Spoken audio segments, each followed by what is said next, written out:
And what is your name, sir? My name is Al. Al, what's your last name? Megnagi. How do you spell that, please? M-E-G-H-N-A-G-I. And you're the owner of? Milano French Cleaners.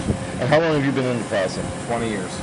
And what do you think of the Stop and Shop business? It's terrible. This is the third time a supermarket's closed in this center, and all it's done is sent us, scattering to look for different ways to generate revenue because the shopping center becomes a ghost town. What do you think the problem is with this mall, with businesses being able to stay here and make? The landlord.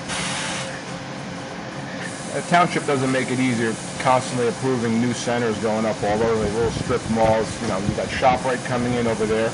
ShopRite comes, in a giant box store, and they have a bank inside, they have a cleaners inside, they have a Chinese, Japanese. So they're going to hurt every single business here in the center in one way, shape, or form, except for the bike shop.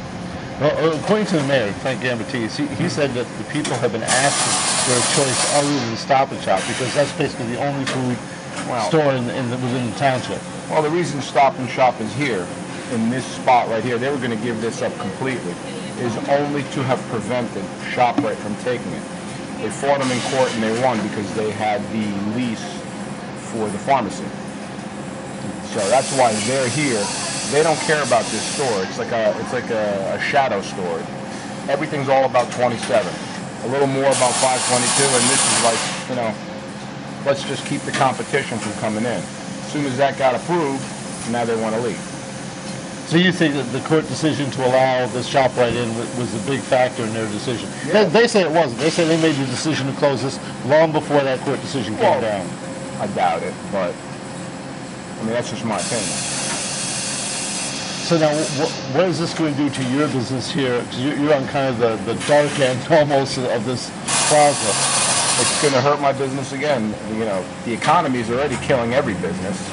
You see how many empty stores we have in the shopping center. I don't know how many more are going to be here after that. What do you plan to do to try to keep your business going and keep it healthy?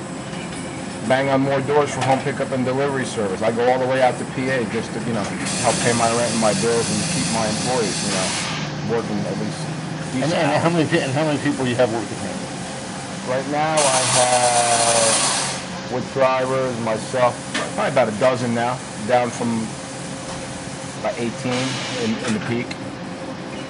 And do you see any light on the horizon with the economy or with the shopping center? I see the economy going down. The shopping center is just completely mismanaged, and so is the township. So. But you're going to stay here and try to fight it out as best you can? I'm stuck here.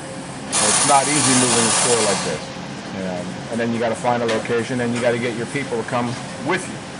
The route customers is easy. They're going to follow me no matter what because I go to them. But the front door customers, you're not shopping over here, you're not running your errands over here, you're going over there. Guess what? You're going to go over there. You're going to do all your business in one area. How many times do you want to get in and out of your car? You drive places. Gas is expensive now too. Anything else you think our readers should know about this? Anything else your readers should know about this? I don't know. It's tough. It's not easy. Thank you very much. No sweat.